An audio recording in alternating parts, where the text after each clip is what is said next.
grenade, c'est vraiment l'élément central de cette histoire pour moi. Donc en très grand résumé et pour que vous ayez une image globale du mythe, c'est donc une jeune femme qui se fait enlever, qui est du monde des dieux, donc du monde des plaisirs et de l'attachement en fait, et qui est enlevée par le roi des enfers, qui va donc expérimenter une chute dans l'autre extrême du monde du vivant, on peut dire, qui est le monde des morts, mais qui est une autre forme de vie. Où il y a beaucoup de colère, où il y a beaucoup de... Enfin voilà, c'est les enfers, c'est difficile. Et en fait, la grenade intervient parce que elle aura cette jeune femme va avoir la capacité de ressortir des enfers. Elle va avoir la capacité de ressortir des enfers grâce au fait qu'elle a mangé en fait un bout de grenade. Donc cette grenade à la fois va lui permettre de remonter chez les dieux et à la fois va la lier pour toujours au monde des morts. Elle va faire un cycle où chaque printemps elle remonte et chaque automne elle redescend. Et donc elle a en fait un devoir d'être présente dans les deux mondes pour faire le lien entre les différentes forces vives qu'il y a dans l'univers. Et donc, ce qui est intéressant avec la grenade, c'est que ça donne une force qui est capable de ressortir des deux mondes sans y être trop prisonnier. Donc, ni dans un monde trop extrême d'attachement au plaisir mondain, on va dire, ni dans un monde qui est trop extrême d'émotions négatives. Et la mère de Perséphone, c'est... Déméter. Alors, elle est la déesse du grain et des moissons, en fait. Alors, de l'abondance. Qu'est-ce qu'elle est allée chercher sa fille? Non. Elle a fait un chantage. Désespérée. Elle était désespérée parce qu'on lui a pas demandé son avis. Enfin, voilà, le père a décidé, maintenant ma fille, tu vas là en bas. Et du coup, elle a fait un chantage. Elle est descendue chez les humains. Elle s'est voilée de noir ou de bleu foncé. Ouais.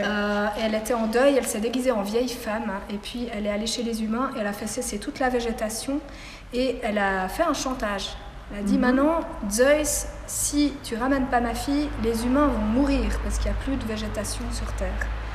Et du coup, Zeus, il se dit, ah ben mince, il n'y a plus de végétation, il n'y a plus d'offrandes, parce que les humains, ils faisaient des offrandes avec tous ces végétaux aux dieux. Et donc, du coup, c'est un problème pour les dieux qui, eux, n'auront plus de nourriture. D'accord. Non plus. Et du coup, il se dit, c'est sérieux. Donc, il mandate un autre dieu, Hermès, qu'on a vu là. Qui est le messager. Qui est le messager des dieux et qui, lui, peut aller dans tous les recoins de l'univers, en bas, en haut, au milieu, qui a le seul droit de passage et qui va chercher Perséphone.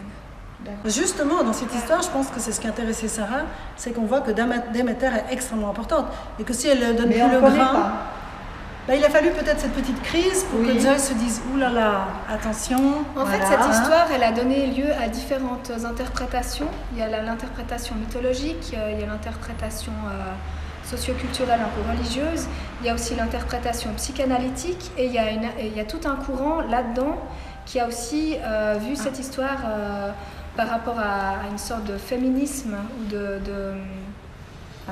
de monde féminin archaïque qui était un matriarcat.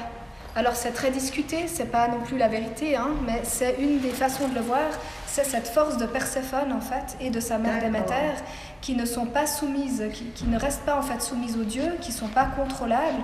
Et en fait toute cette histoire avec Hadès et Zeus qui canalise en fait cette énergie, en fait elle est pas soumise mais elle est canalisée dans une certaine structure parce que justement elles étaient extrêmement puissantes ces déesses. Et avant cette version-là, Perséphone, en fait, on pense que c'était une déesse qui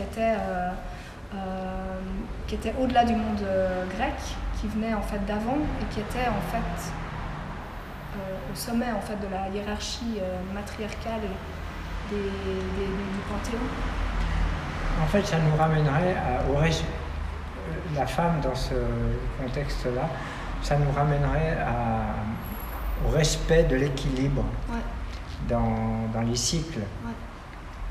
Alors qu'il y a la tendance à aller de l'avant avec notre brutalité et tout. Et là, ce serait de dire, mais les cycles sont importants. Et c'est la femme qui réveille. Moi, je le comprends. Je l'entends comme ça, en tout cas. Mis Persephonis din angeliatis gis, stucas muto balconi, poteming sanavies. Alors ça veut dire, pour la traduction, endors-toi Perséphone dans les bras de la terre, c'est bien traduit d'ailleurs, sur le balcon du monde, ne reviens jamais. En fait, toute la chanson est sur... c'est intéressant parce qu'elle a vu le côté... le lien avec la nature, et la chanson est en fait une chanson écologique où l'auteur dit que si Perséphone revenait maintenant, c'est pour ça qu'il dit mais endors-toi, reste là où tu es en fait.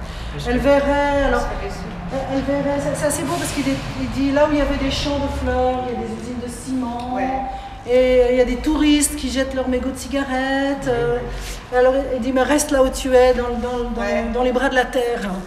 Ça, c'est beau.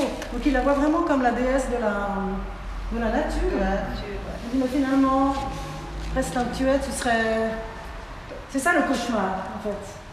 Tu serais horrifié par ce que tu verrais. Le titre de la chanson, c'est le cauchemar de Perséphone, je crois que j'ai pas dit. En fait. C'est ça. Ouais.